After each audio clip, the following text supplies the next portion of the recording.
Good. All right. Okay. Good morning. We are at the Policy and Personnel Committee on Thursday, October 12th at approximately 7 a.m. Again, I did supply the agenda for everybody there. Our first agenda item is discuss and present possible future employee benefits and compensation reviews. So wanted to just kind of show a survey that we created, and when I say we, the Insurance Center helped us put it together through some continued dialogue. I shared it with our administrative team a few times. I shared it with our wellness team, and our wellness team is made up of approximately 4 educators across both buildings.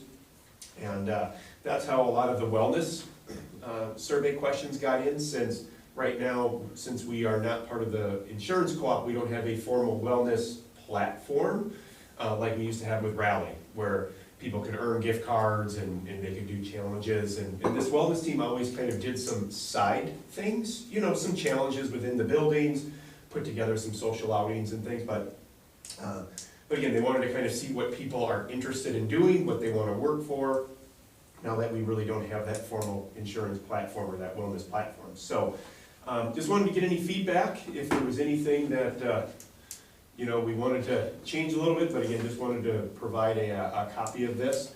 I did talk to our staff yesterday and just kind of gave them a little heads up as it relates to the survey. We'd be looking to deploy this a little bit later in the month of October, ahead of some insurance renewals and things like that starting January 1. Yeah. The one piece I didn't supply to that you'll see in the survey, it's this thing called lifestyle spending accounts. It's kind of the newest thing as it relates to an employee benefit. And I just kind of wanted to show it to you because I wasn't real familiar with it. But in the private sector, again, these lifestyle spending accounts are kind of used for the way you want to use them. It is a taxable benefit, unfortunately, because it does obviously get spent on non-healthcare items. But you can see there's a list of services that it can go towards. And it's kind of like an HSA where people can use it or save it, however they would like to do it. But it's kind of something that is becoming more and more prevalent in the private sector as a benefit to employees as people start to take a look at it. So it's just kind of an extra bucket of monies that they can use for however they see fit, kind of in a lifestyle way, but it doesn't go into their paycheck. It would go into another lifestyle spending. It would go into a different account that would be then managed through like a DBS and things like that too. So just something different that I wanted to introduce it to you, the committee, but also introduce it to our wellness team as well as our administrative team as a possible benefit if we wanted to take a look at something a little different. And that's something the school contributes to, not Correct. the employee? Yep, okay. yep. Correct, because the employee wouldn't, the employee can put money in, but again, it's their disposable income. But this is right. just for something that they would have to, they can use it for what it is that they feel fit, and you can kind of see some examples there too as well. But it's an employer-sponsored account. Is this, multiple questions because it's not spelled out here. Is this a use it or lose it benefit like an FSA account is? So you gotta spend it by the end of the year? Is that what this is? Or is this like an HSA where it goes indefinite? You can do whatever you would like to with it. Okay, can you please? Yep. Okay, it's a specific question. Yes, okay. You can do either or. You can do it for, hey, we want you to spend it during this fiscal year, or you can put it into a permanency account. So it can either be theirs, you can set it up the way you would like to. As the employer? As the employer, yeah. And then what, are they able to invest those funds? Like an HSA, you're able to invest in certain types of funds. 2, 3 would be, what, I haven't seen this in my employer. Mm-hmm. What is the average standard? What is the statistics around what employers are contributing? There's got to be national statistics. Is it a percentage of a salary? Is it a fixed dollar amount? What is it? Okay.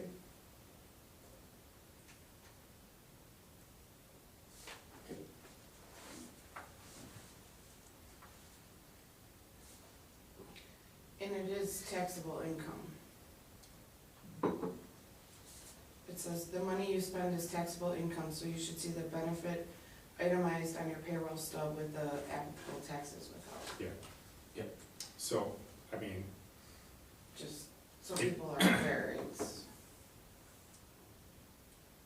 and not only that, but I would be very clear that this is something we're looking into. We're Oh. not necessarily offering to people yet, because we don't know what the cost could be to our district. Correct.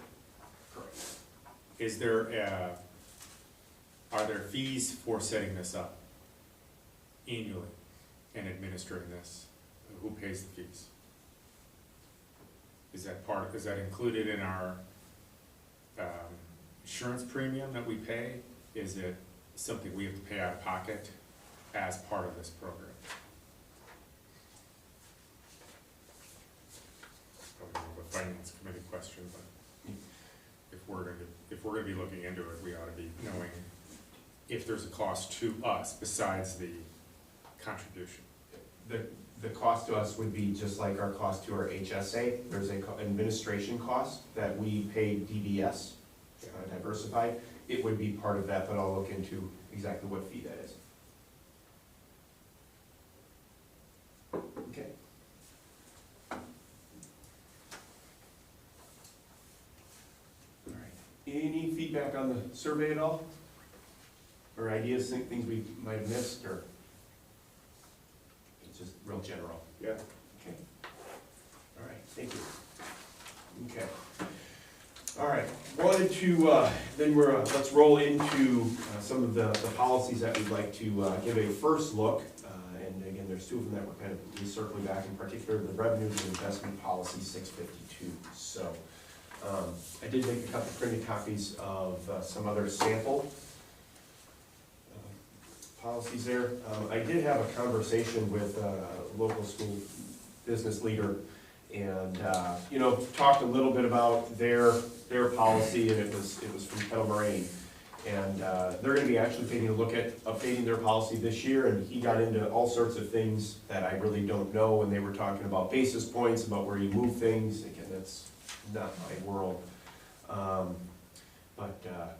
So I really don't have a ton of information as it relates to. I did collect a couple other sample policies. You see KMs and Pewaukee there. And I guess, Andrew, does this make a little bit more sense? Yeah, I liked some of the things that were in Pewaukee's. I like, for instance, in the middle of Pewaukee's, the primary objectives to the district. To me, I think that was good. It specified the first and foremost safety of principal as the most important thing, which it should be for what I think, my opinion. And I'm just one person on a 5-person board, but I think that safety of principal is paramount to any type of investment policy of taxpayer funds and for the school. So, I like that it was spelled out of like, hey, we want you to think about safety first.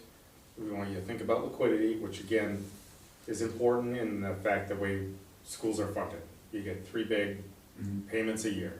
So you're riding a roller coaster potentially. And so liquidity is important as to being able to sell whatever investment you're in. So for instance, if you were invested in a treasury bond, you can sell that on the open market. It takes a day or 2 to settle. And there's no cost to that. But if you invested in a CD, you're tied up for a period of time.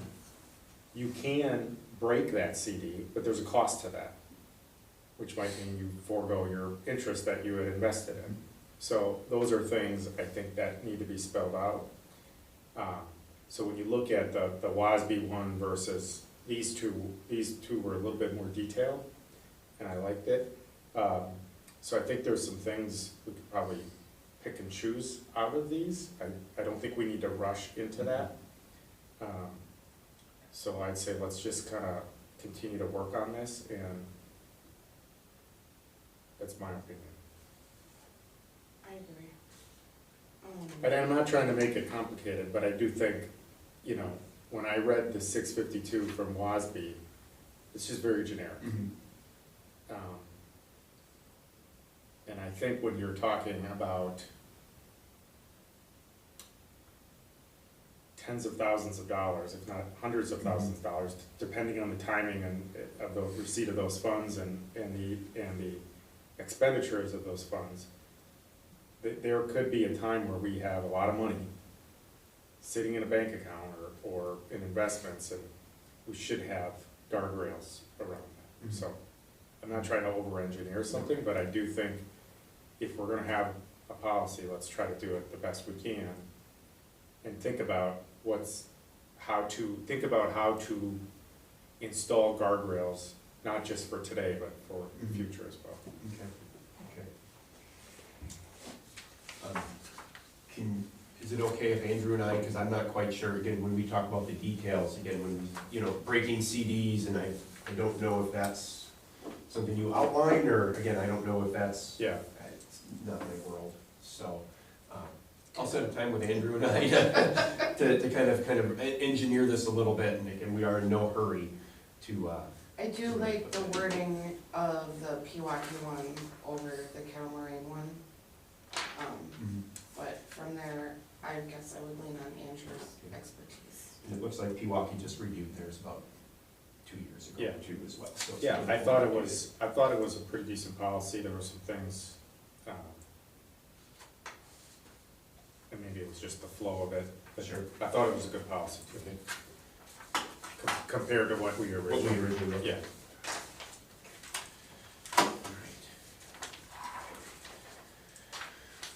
Okay, first read of commercialism in schools. This is basically when we start talking about, you know, advertising. I never got that one. That wasn't in the packet you gave me, so. No? Oh, Same. I'm sorry. Is there a matrix, or that's what I Yep, was looking yep. for? Here, I'll share it with you right now. Okay, perfect. Yeah, sorry about that. Thank you, Andrew, because I was like, oh, maybe I don't put it at home.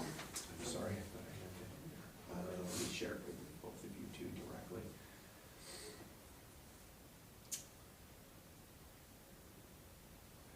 Good.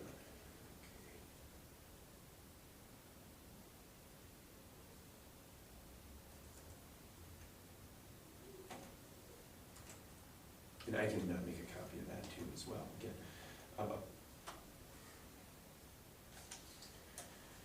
so the point of this is just to kind of, if we do get advertisements coming through and wanting to sponsor scoreboards, wanting to, you know, and like publicly advertise. There is I want to give, you know, ultimately when we start talking about commercialism, there is an exchange of, hey, I will advertise and I'll give you so much money or whatever it might be for whatever project it could be.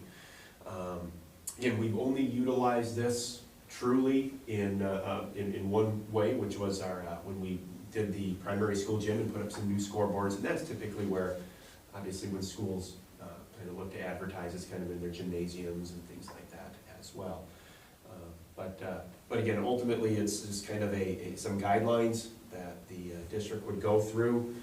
Obviously, we would run everything through legal as it relates to, you know, the relationship between, you know, the district and the donor or the commercialism. One of the pieces, for instance, that we took a look at when we were doing this is it has to meet the mission, vision, and values of the district. There was a local restaurant who wanted to, you know, advertise and donate to the school in return for, you know, a banner or whatever it might be. But they sold alcohol. So that was one of the things that we said, well, you know, thank you very much, but unfortunately, we're not going to move that direction. So just some things that we take a look at it when we consider, you know, people coming to us and saying, hey, can I formally advertise and commercialize in schools? Through our open access, we do not allow for-profit businesses to, you know, be promoted through, you know, some of our weekly flyers and things like that, but nonprofits we have allowed to. Again, that's a little bit different of a policy, but some people say it's, you know, kind of commercialism, but again, it's just a promotion of a nonprofit 501(c) program. So What Does this affect, like, say, Student Senate, NJHS as well? As far as clubs go, like if they reached out to Andrew, to cover the cost of their t-shirts, or, PTO, if they were doing, say, a fun run, or, I'm just trying to look Yep, at. it would, from PTO is separate, so, but student senate, say, we're gonna ask the, and we're gonna ask a said company, Culver's, Sure. Quick Trip or anything else like that, it would fall in there, because say we put Quick Trip on a student's, on the t-shirt, Yeah, that would fall underneath this commercialism okay, policy as well, correct. Anything tied to the school would be tied to this policy. okay. PTO is a separate entity, so they have their own, own connection with that. Okay, so.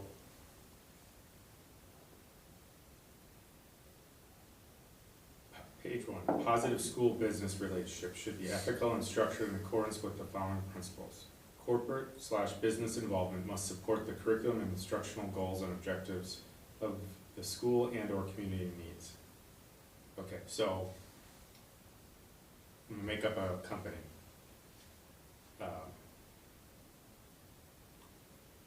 School.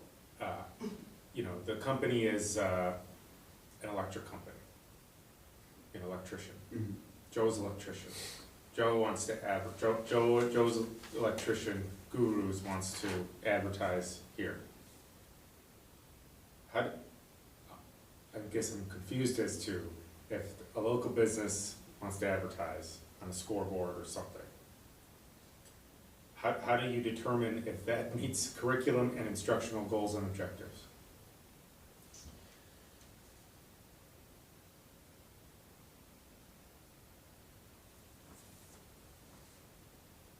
Or two, educational effectiveness by the school and ongoing, like, I'm just confused as to, I think what we're trying to do is, to the earlier example, if a restaurant or, like a Quick Trip, they sell alcohol, I see the concept of, well, these places sell alcohol, we probably don't want them advertising, I get that. Although every kid goes to Quick Trip for the food anyways, so they know what Quick Trip has and doesn't have.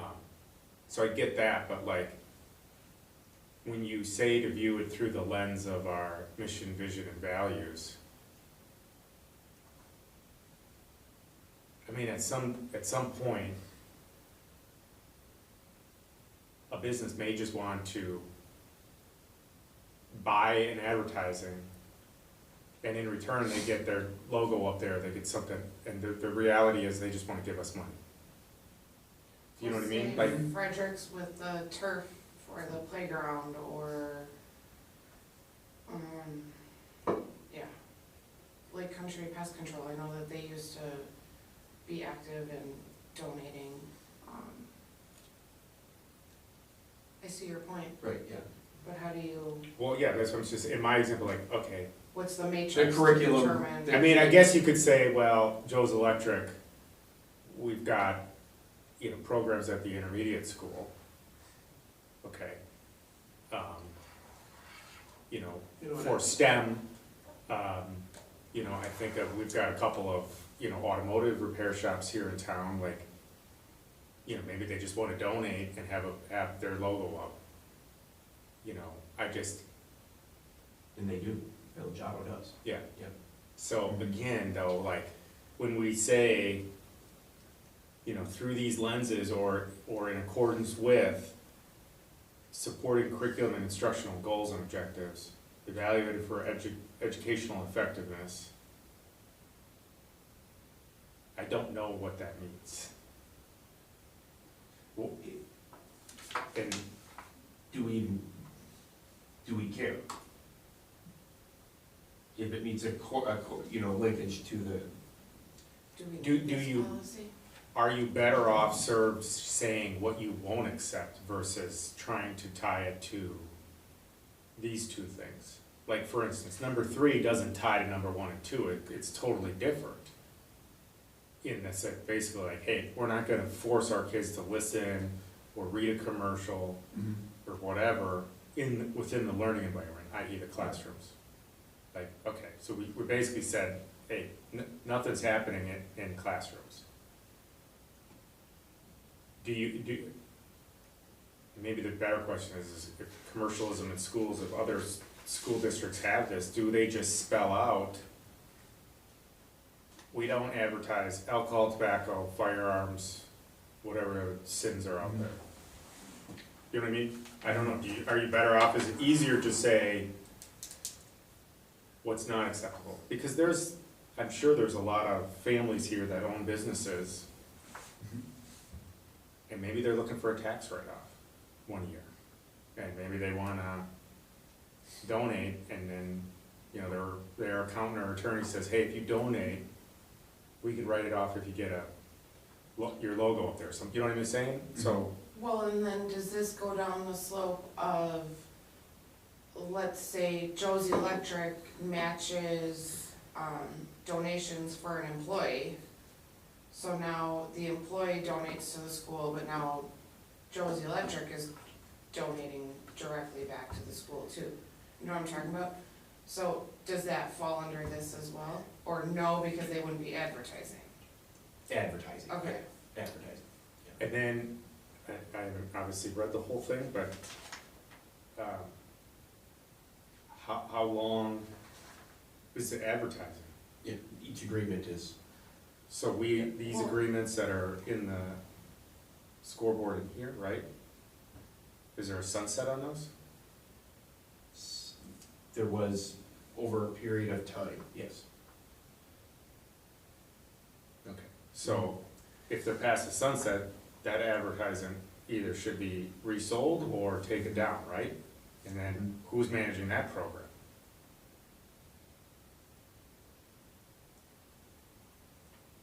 So commercialism in schools, and again, I haven't read all of this, but like, if we're gonna have a policy that states that, or highlights the rules, shouldn't the rules also spell out the length? Like they do, and we have contracts with each. I understand, the policy, Ron, if we're talking about the policy, we're not talking about contracts with each people, we're talking about the policy. Does the policy state those things? Policy Not to exceed 12 months, not to exceed 24 months, you know? I mean, if we're going to have a policy around what's allowed and not allowed, shouldn't the policy also state for how long is it's allowed for? That would be basically on an individual basis that could occur. For instance, a scoreboard could be up there for 10 years, 20 years, compared to a sign that gets put on a fence, for instance, for a year. So, first of all, the policy would set that the board has to approve the commercialism, because it is a donation in response to it. So we can get as detailed in the policy doesn't set a sunset. The agreement with the donor or the business would set the contract terms. So, two things, on the first bullet point of page 2, it says, may consult district legal counsel. I think may should be taken out, I think it should be run by legal. Third bullet point to what you're saying, in all instances, business relationships and contracts with the schools require approval by the district administrator and or school board. So if you're gonna push it on the school board, then take out district administrator and or. Andrew? Thoughts?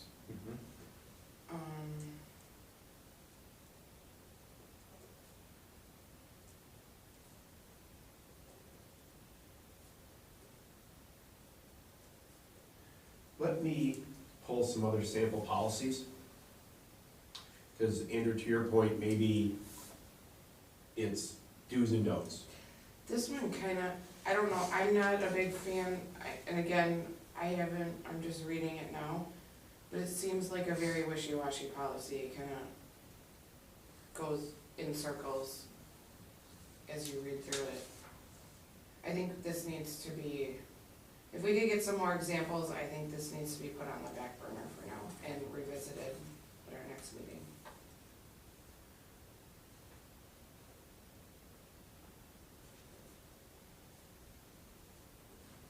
Cause then 1, 2, 3, 4, 5, 6 bullet points under paid advertising must meet the following criteria. Andrew, to your point, Yeah. you know, gambling, use of drugs, alcohol, tobacco, firearms. Above that is political. Yeah.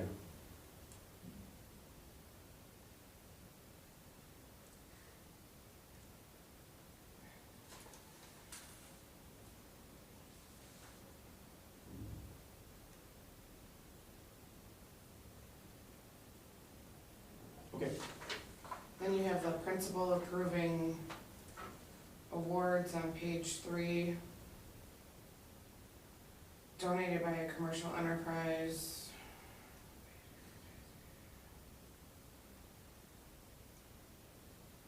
I think the religious organization can be combined with the political, further up top.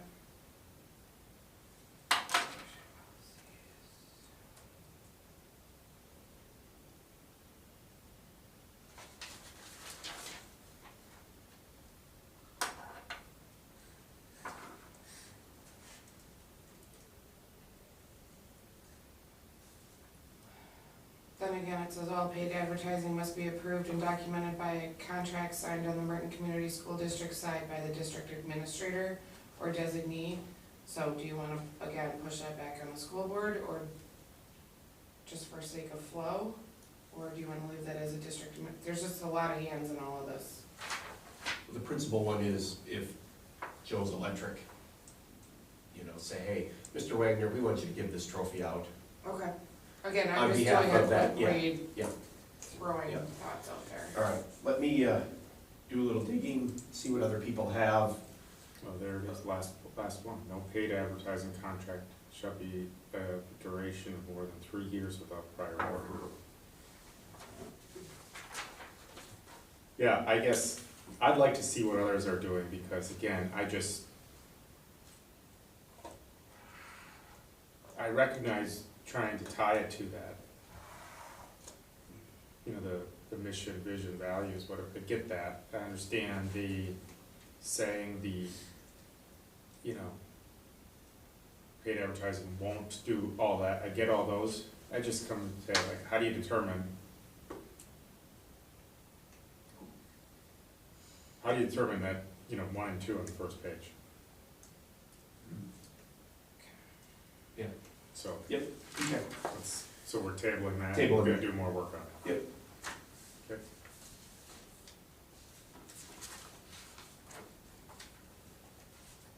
Okay. Let's go to 823, access to public records. This is a first read for the board. This is a WASB policy that, again, access to public records has to be posted. We have ours posted by the district. Our old policy is posted in the front of our school, just telling people that we are a public institution and we have records that you are able to request. And it, you know, kind of just walks through who the custodian of records is, what we will keep.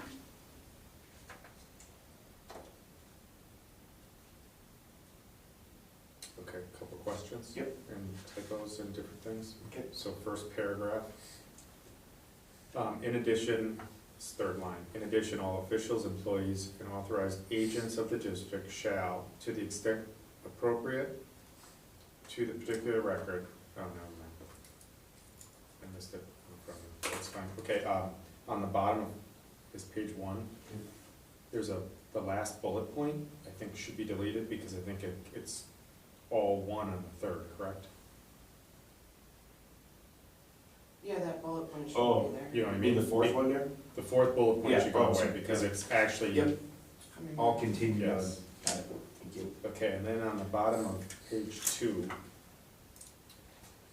the last paragraph, Number one, develop rules of conduct for district employees who are involved in collecting, maintaining, using, providing access to, sharing, or archiving personally identifiable information. And two, ensure that all employees know their duties and responsibilities relating to protecting personal privacy, including applicable state and federal laws.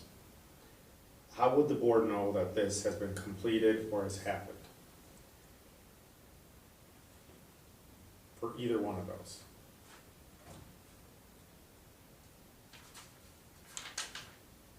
Because it basically says the district administrator or his or her designee are going to do those two things. So as a board, how do we know that that's being done? If we're, and I don't need an answer today if you want to think about it, but like, that's, as I was reading this, I just was saying, okay, it's assumed that this is happening, I'm sure, in onboarding of employees, but does it need to be spelled out? I don't know. Let's Something check to think the about. Yep. Okay, and then, going to page 3, the assistance from legal counsel. I kind of got lost towards the end of that, where it says, the individual making such contact shall ensure that the district administrator will notify the board president. Is properly notified. To me, that whole sentence just,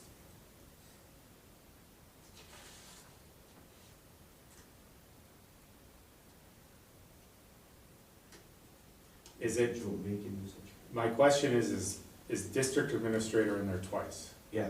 Okay, Yeah. my question is the or district administrator, is that supposed to be or designee? Let me see.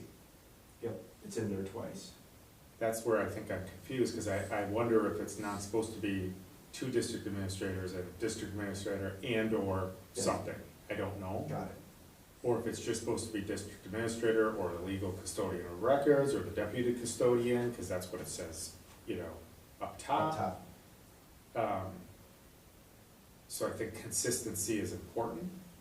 So I don't, if this is a WASB form and we're utilizing it, I'd go back to WASB and say, do you have cleanup language here?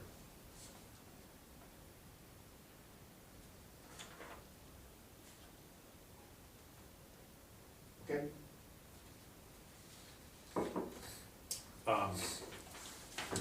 And maybe we're gonna get to this in other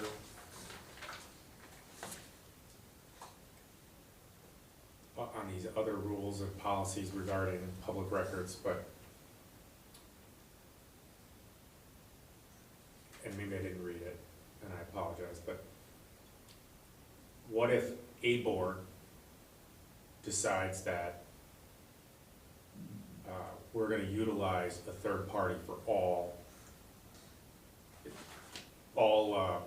public records requests, i.e., we'll use employees to pull the records, to obviously like Jim as our IT director would pull the records, or if he's not here, the district administrator would pull said records, but then all records would be reviewed. So maybe it's an overarching question of like, we're looking at these, we're putting these forth. Nothing prohibits the board though from creating policy or executing on saying, hey, look, we're just gonna have a third party legal counsel do any and all requests so that our folks are focused on the day-to-day management and integrity of running this this educational environment versus spending time on things that aren't focused on the kids. It's focused obviously serving the community, I get that, but my question is, what is there anything that prohibits us from? No, there wouldn't be anything in, I can ask WASB, but I don't see anything prohibiting the board from saying all open records requests will be reviewed and released through a third-party legal counsel. Yeah. You certainly could put that in, because and it would go in this policy, because we have assistance from legal counsel compared to release of records. And actually, I should probably, Okay, You- because you can there's a lot of, obviously, records management and record schedule and public records, like, policies that we're looking at. I wanna make sure that we're not tying the hands of boards, whether it's this board or future boards, with the ability now to do that. So I wanna be able to make sure, like, that we spell out that any board has the ability to pass policy or to vote. So it would need to be in policy that the board could do that if they chose to, right? correct, it can, yeah. And it would go with the, it looks like general procedures for handling public record requests, because you would place it in there to say, all record requests will be released by third-party legal counsel, as appointed by the board. Now, nothing prohibits a board from saying, directing a district administrator to say, we are directing you for any open record requests to do this. If you want to put it in policy, it can go either way.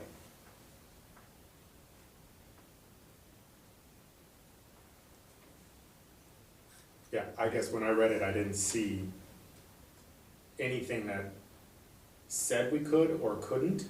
And so I wanna make sure that as a board, we're thinking about that to say, because we've had many, many requests over the last 12 months. Yep. More than normal, and they're ongoing.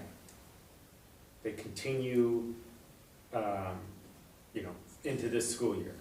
And I would argue that our team's time is better spent focused on the school and the kids and the teachers and the staff versus all these open records requests. And there's a cost benefit to all of it, is what my argument is. There's a cost to people not working in the schools and on the schools when you're working on stuff that isn't part of the day-to-day. And there's a cost to our kids in all of that. Yep. That is my argument. I will confirm with WASB that that is possible, and I think that could be an overarching discussion when we preview this to the board Yeah, on the 23rd, to have that discussion. I'll confirm that it can happen if they want to put it in policy. okay. I would appreciate that, Yep. because I think that's an important distinction to know when we're bringing all these forward to the rest of the board, that, either A, we can put it in there, or B, nothing stops a board from at any time saying, hey, put forth a motion to create policy in a board meeting. I just want to make sure that, again, we're not tying the hands of any board going forward by instituting all of these.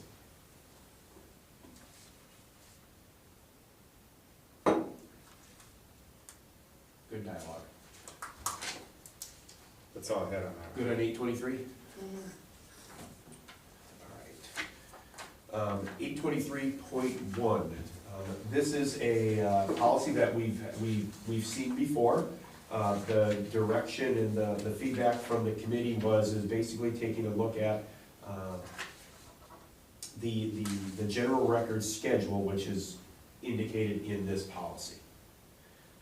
So that is a piece that we've seen already.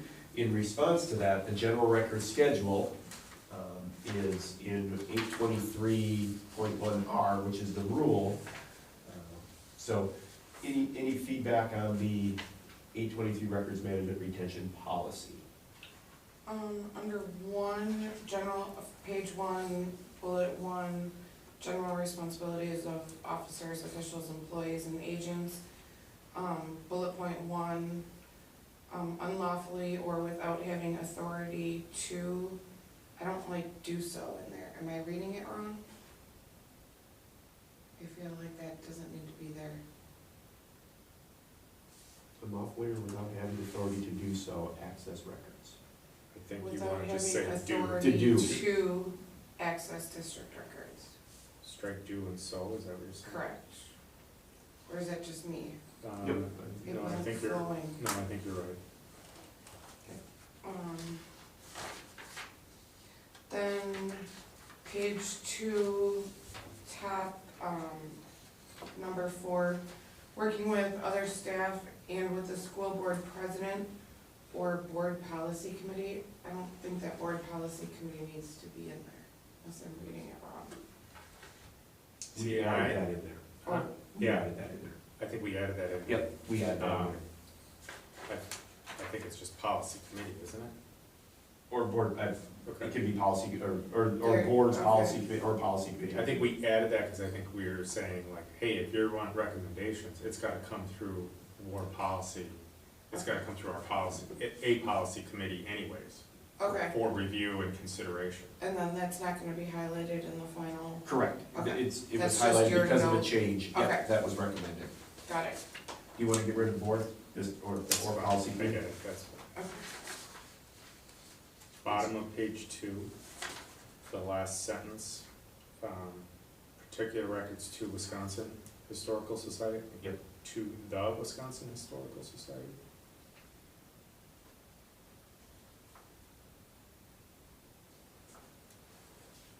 Okay.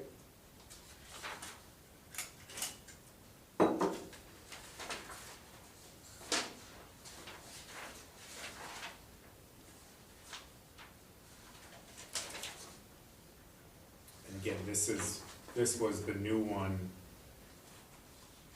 that we had to put in place. Correct. Yep. Because of changes of. Changes just in government. that at the government Yeah. level, yep, to new general record schedules. Yep. Yep.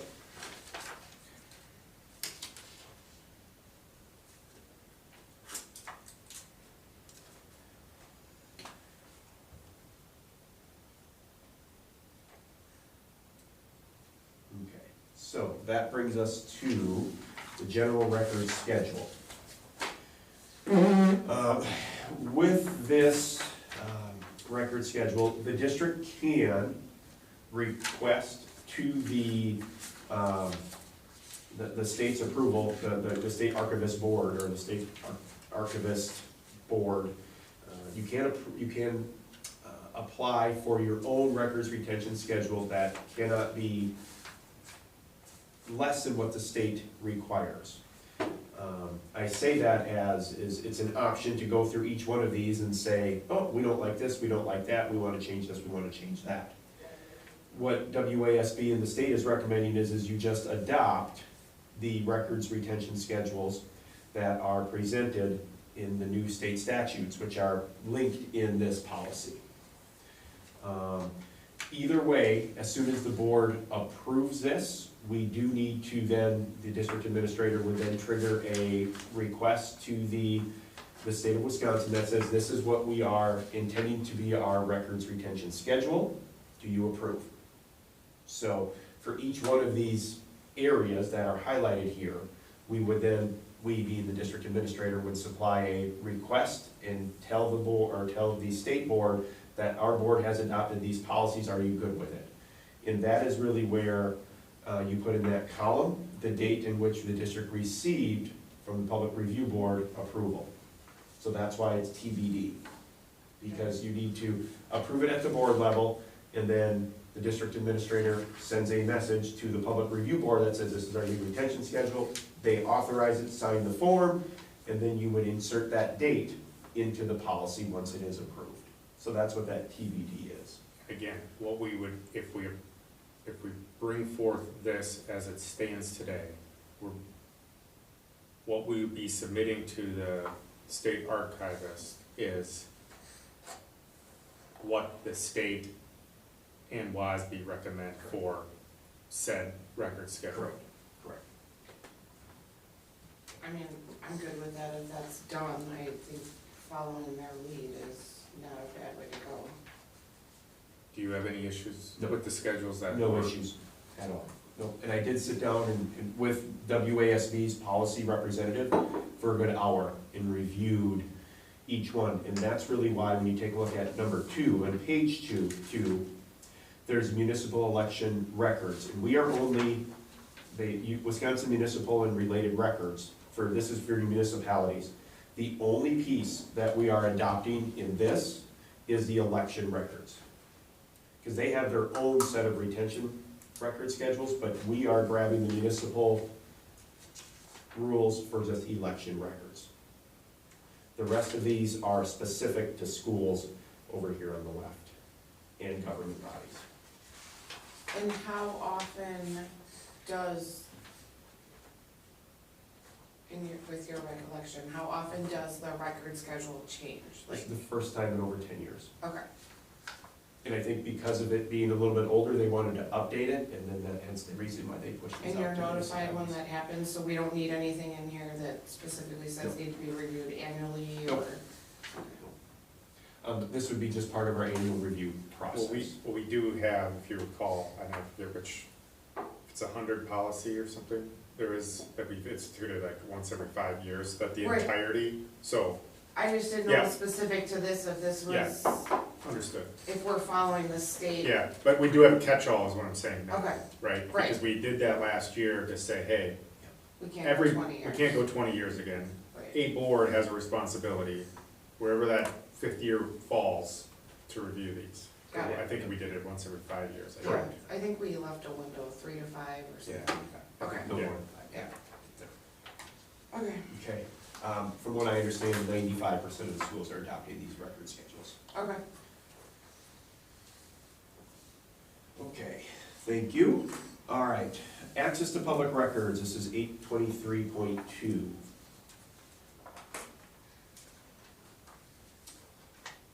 Again, the notice, this is our public notices that we would, again, all of these 823s are together. Yeah. They all reference one another, and this would be the real public notice that would be posted for that. And included in there is the fee schedule. Again, it is required, we are not allowed to assess first of all, for public records, we are only allowed to charge for the recovery of the record. Mhm. And hence, to Andrew's example, Jim is our technology coordinator and director who operates and has all that information. Whatever the cost is for him to retrieve a record, if it's over an hour, because currently his rate of pay is approximately $50 an hour, which is the threshold that anything above $50, a school district or a government entity can charge for. So if it costs Jim, or if it takes Jim more than an hour to collect and create the record that is requested, he's not creating records, he is creating a document to contain the record. If it's over $50, we can charge. If it's under $50, the state of Wisconsin prohibits government entities from charging. They do not prohibit you from charging if they ask for paper copies. Mhm. In my time, I don't recall anyone ever asking for paper copies, but we do need to identify in case they want it in a way that is convenient for them.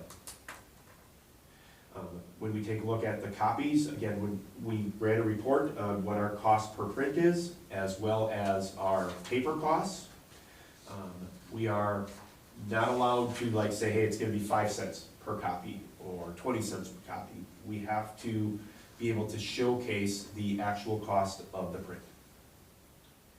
And you'll see here, again, there's all sorts of things, photographs, non-standard productions. Again, this, Mhm. they're all in there because those are still ways to share records. Okay, couple things. First paragraph, there's a bracket on the 3rd line, Yep. Good catch. page 2. 2nd line, there should be a parentheses added after treasurer, 2nd line, top. And then, should the word "are" be added after that? Are subject to shared responsibility for records? Any space between? Yep, in the space between them, yep. Page 4.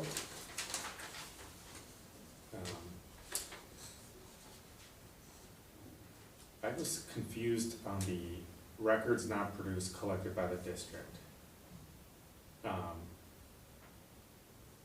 And I admit I was tired when I was reading it, but I didn't. Where are you at, Andrew? On page 4. On page 4. Records not produced slash. Oh, page 4. Okay, yep. I was just confused on that.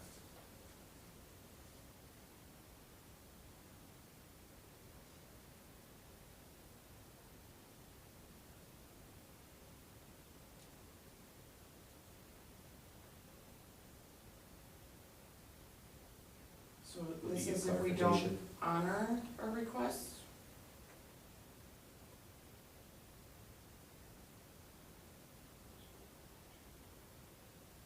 Who's not in records from- Or is this if we go to legal to do it? Yeah, is that what this, Is this if you don't do it and it's a third party? if you could get clarification? Yeah, I'll get And clarification. if you could just email us Sure. on that, that would be, Sure. What Okay. does this be? okay, and then on the bottom of that page, the special notice section, a parent, guardian, or adult student. And then later on, it references an individual's own high school transcript. So when I read that paragraph, to me, we would never have an adult student in the district because we go through 8th grade, correct? And an adult is 18 in the state of Wisconsin. And we reference high school transcripts, again, we're not a K-12 district, we are a K-8 district. So if you could just look at that and maybe ask WASB, Right, and that we will, I'll ask him, yep, and the request for an individual's own high school trend should be submitted to the high school of attendance. I'll take a look, see what. yeah, I the WASB mean, wants. Yep. you can't, I mean,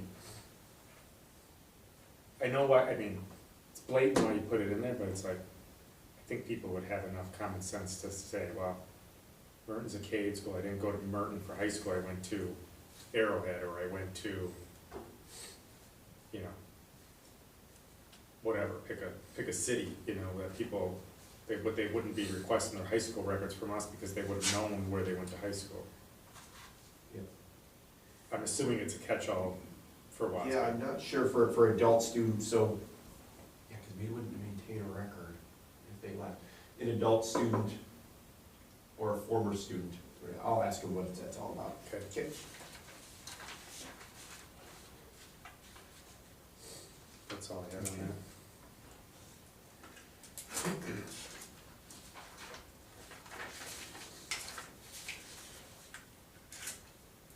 Okay. Nicole, we good there? Mm-hmm. Okay. All right. General procedures for handling requests.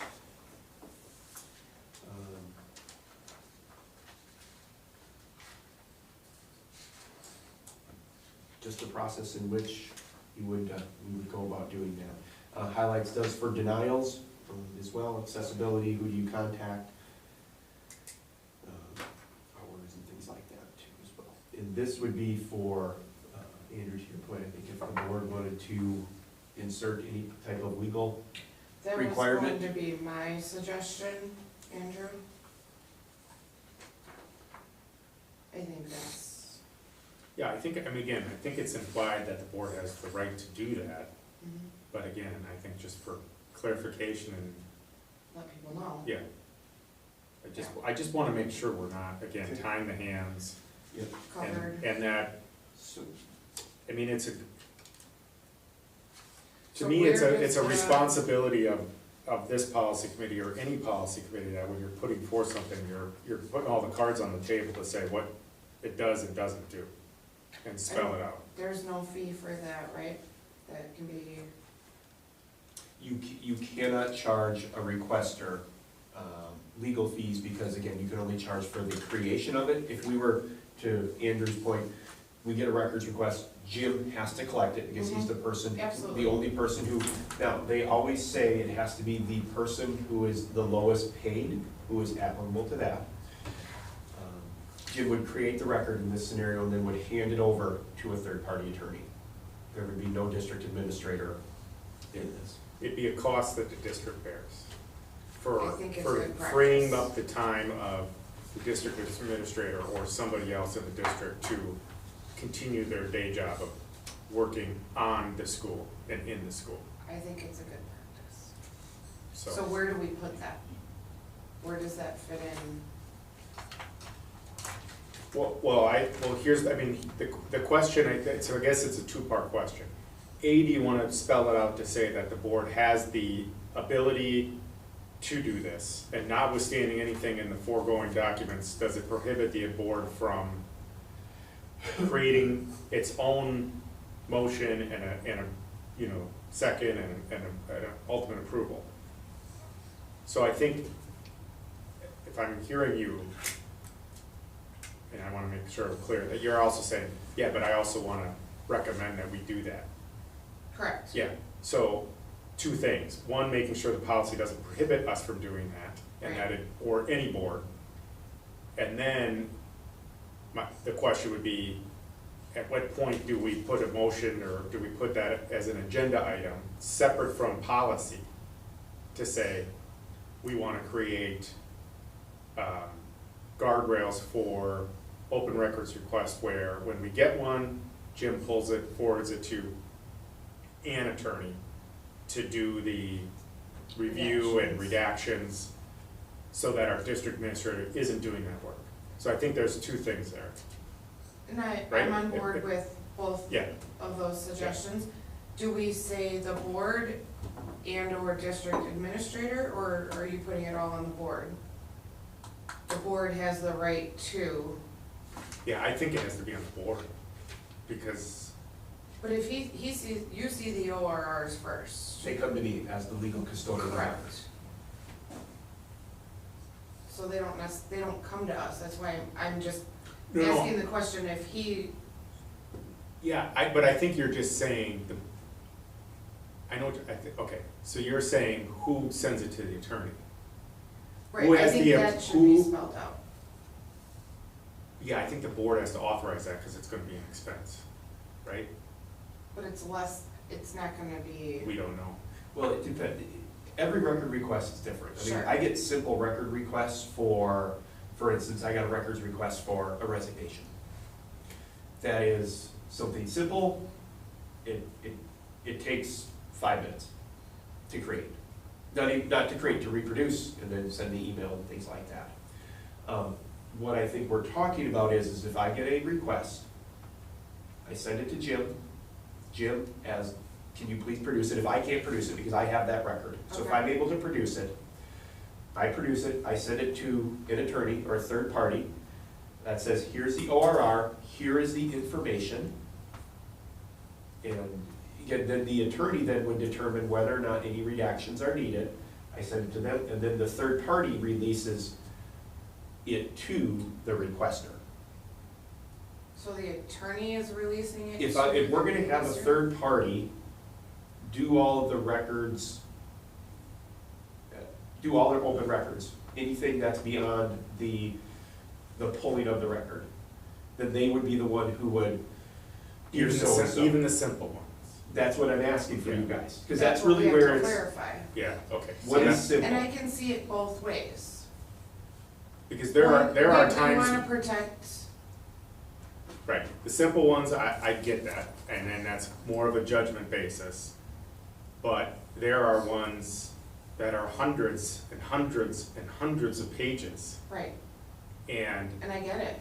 Hours and hours. yeah, Yeah. so which will take hours to go through, and you still have a day job. But if something, even in a simple one, is missed, Yeah. is a liability. Yeah, so I think that's something we probably need to talk about when we are passing, if someone puts a motion on the table to, if there's a motion on the table to say, I make a motion to, have any and all open records requests go through legal counsel. Mhm. Then there's a second, then there's a discussion. So that's where you bring it up and we talk about it as a board to say, okay, are we talking about every single one, even the one where somebody requested a copy of a resignation letter, which takes him 5 minutes? Do we still have the attorney do that for a minimum charge? I don't know, I guess, so I hear what you're saying, and I agree in principle, So I guess I have a couple questions, so, and tell me stop me if we can't go down this road.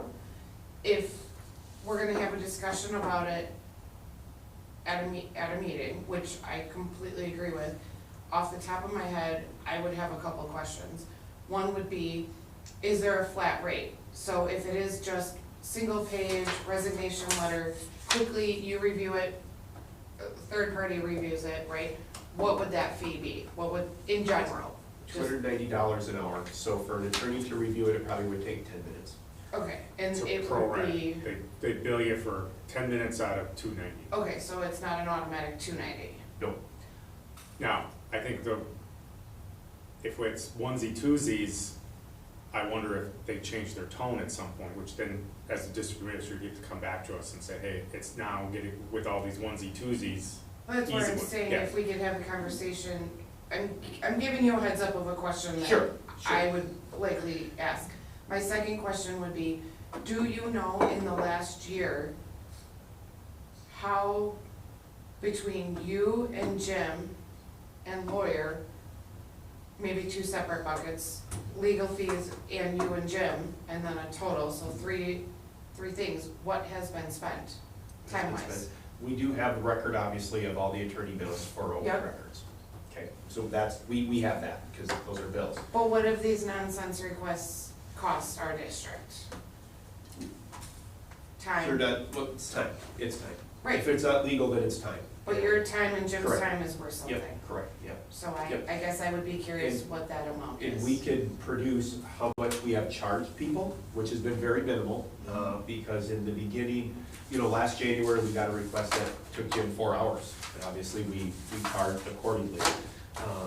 Then we started to get things again, they're like, Ron, it's just gonna be right below an hour. Okay, then we can't charge things too, so, we, again, But I'm saying even quantifying how whether much it's time we- 5 minutes or 4 hours, what is the collective, I know it's probably somewhat open. I think it's tens of hours, if not hundreds of hours. Hundreds of hours. And can we Hundreds of put a hours. dollar amount to that? No.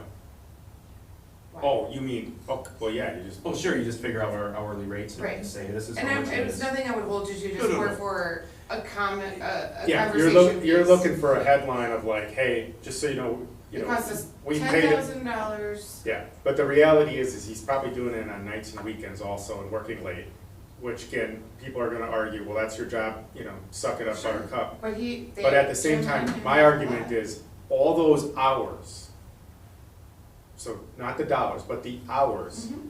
that Jim and Ron are working on those are hours that they're not working in and on Other making things. this district better and 100%. creating environments for our kids that are better, learning environments. That's my point. Right, exactly. Yeah. So it's less about the dollars, it's more about the hours.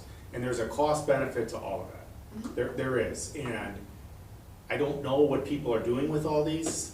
I get it, it's a legal right that everybody has. My point, I think your point is like, if we take that off their plate, now they're back focused on What our they need to school do. and our kids and our staff, and not focused on other things that aren't our kids and our staff.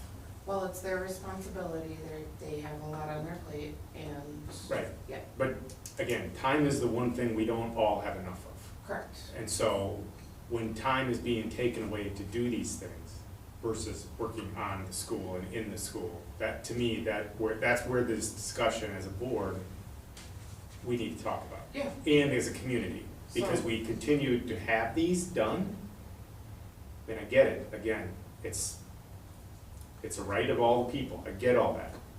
But there's a cost to it all. There's a cost to your kids when you're doing this, is the message I have to people. There's a cost to it all. And if you're fine with that cost to your kids and all the other kids, okay. But I just would argue that So time is spent time better. and dollars, We'll estimate, estimate, okay, we'll give an estimate. yeah, just a So- ballpark, I wouldn't. So, a couple things coming out of here, so we can have this discussion and I can put in the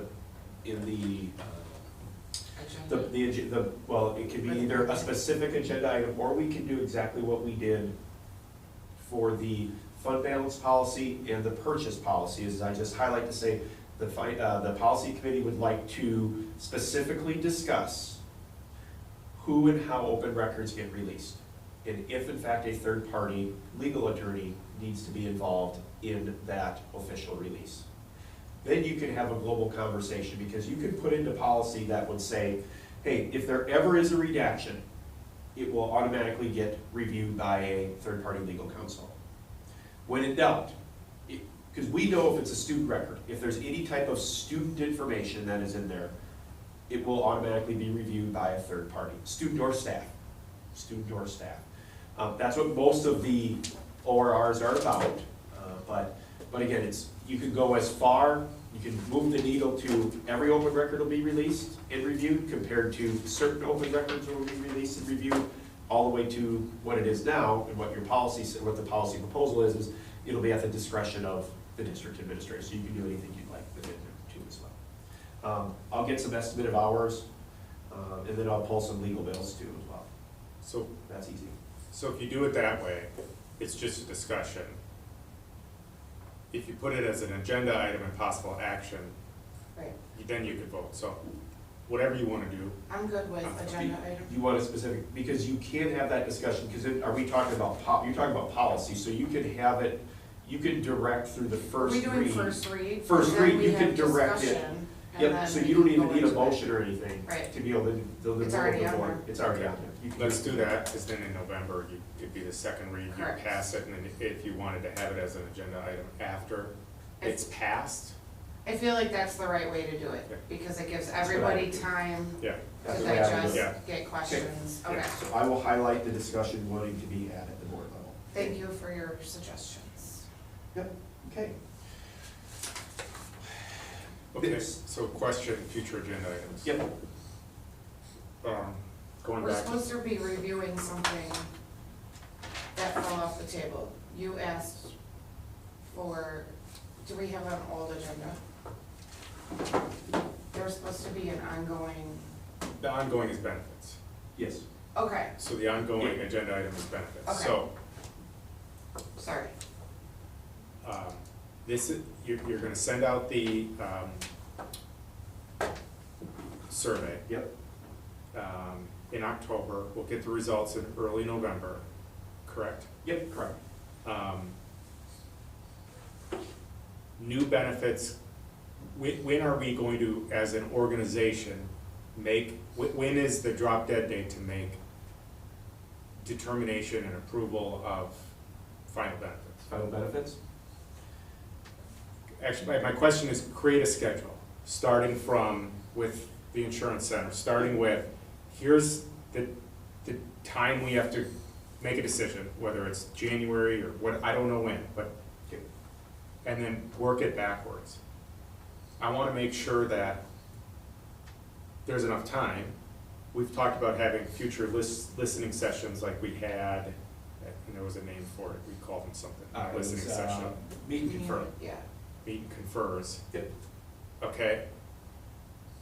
So I wanna make sure from where we gotta make the decision to where we are now, that we plan and have a plan for meet and confers, getting the data out of the survey, understanding what the insurance center, the cost of things to not only the employee, but the district, because some of those costs are gonna have to, I'm assuming we're gonna have to, if we make a recommendation, we also have to involve the finance committee.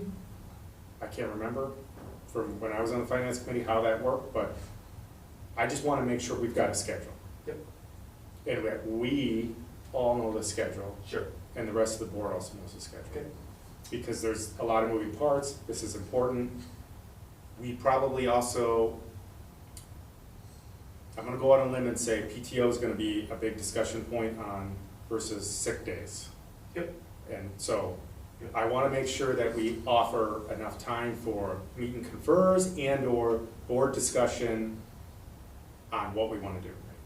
So Does that there's- make sense? It does. So there's two things that are running parallel with each other. There's the health insurance, which we are investigating a possible insurance carrier change January 1. We did not shop, we didn't go out shopping last April and May on our insurance. Right. We are shopping right now. I've already talked to our staff. We've asked our staff to actually fill out a insurance premium form, and they've been great at doing that, so we'll be collecting those. So the insurance center is going out to bid, and we have 4 carriers we are engaging with, because on January 1, our deductibles change. So what we're asking our staff as part of this survey too is what do you value, right? Do you value low premium, high deductible, vice versa? Are you willing to pay more to stay with your provider? So a lot of different things there. So January 1 is all about health insurance, and that's why there's a lot of information in that survey about that. Now, at the same time, we have some of those other benefits, whether it be lifestyle savings accounts, some of the other retention strategies. That's where we have some time to be ready to, in my opinion, implement July 1 for some of those pieces. I understand implement, And then we need to what be are those- able to communicate well in advance of that for recruiting and retention. Right. So we don't have till July 1. For implementing, I get it. Yep. But we need to have this, figured out, I would think no later than February. Because as we know, resignations come in beginning February, March. Yep. And so we want our existing employees to know what we're doing different on the benefit side and why we're better than another district to retain them. And vice versa, when we're out recruiting for jobs, we want to be able to highlight, hey, come work for us. This is what we have that other districts might not have. Yeah. So I understand to implement, but implement and having it figured out are 2 totally different things. So July is not the time frame. This is what I want to get to, of why I want to schedule, because we've got to be able to communicate this. We've got to have our ducks in a row to be able to communicate with our staff and future staff. So there's a lot of moving parts, 9 months to sign, seal, deliver, but we need the action plan. Correct. Okay, yeah, because we can do, like, next month, again, as part of some of the timeframes, next month, after we have the survey results, we can share that, and we can do a meet and confer session to say, this is what our staff is feeling in some of these retention strategies. Let's have a discussion about them, and we can continue to be able to build that out. Certainly, I can build something before. And what does it look like timeline-wise for a meet and confer? We can do it next month. Are we ready? I mean, I don't wanna cram and jam. Do we have survey results? Do we review those next month, do meet and confer the following, or do it all together? I think if we had a meet and confer next month, because we're running this survey. So Right. it's a Google survey, it's all ready to go. We can ask our staff to, hey, within a week, can you please get this And you taken can care share of? that out ahead of time, Oh, yeah. and we can all review it? Okay. Yep, well, what you have, the survey is what you, the data, Results, yes, yep. for sure. I'll create a time frame for us that says, hey. We can't can wait do till that. summertime. No, I'm not waiting, again, it would be all ready to implement, so that's why I just wanted to kind of say we have 2 things. But implement's not, let's not focus on implement. That's like the 3rd or 4th thing down the road. We have to figure out what we're going to What? offer. Yeah. Right, yeah, right. That's We're talking about like, the same thing. Yep. no, we're not talking about this. When you said it, you're talking about implementing, and what I'm saying is, we have to figure out what we want, and what our staff wants, and what we can afford or not afford, what they can afford or not afford. We've got to be able to figure that out. That's what we have to figure out, and we have to figure that out sooner rather than later because of retention and recruiting strategies that we're gonna have beginning next spring, early next spring. So I get the implement, that's fine. Well, that's way down the road, but we have to figure it out, and we have to back into a schedule and create a schedule to, rather than just saying and having this as a continuing item, it's now time to have a schedule so that we're all working towards a final recommendation and end game to make the recommendation to the board, so that we're communicating with our staff, and we're listening to the staff, and we're taking in feedback. Obviously, we're not gonna make everybody happy, we're gonna do our best and put something on paper that hopefully, works for a lot of people, but we gotta get an end date and then do the schedule. Got it. Okay. Okay. Next time too, we should be ready with some 400 policies. That was gonna be, Yep. okay, So we will have some 400 policies to be reviewed as well, and that's in the student world. So Okay. our team is working through those, and we're doing You'll some send final those reads, out? and then we will get those to you in paper copy, because there's probably about, and again, we'll split that up more than likely, because there's probably about 30 to 40 of them. okay. So we'll do, Are we setting a date? can we wait a little, like a week to set the date? Sure. I've got, work has picked up and I don't know if I'm gonna be It's just- traveling or No, not traveling. surgery, hunting, okay, so then you have travel. Yeah, I should know in the next week what November travel will be or won't be. So, Okay. My Okay. deadlines are about November 3rd, so Okay. I should be pretty flexible. All right. Okay, thank you. Thank you, guys. Yep.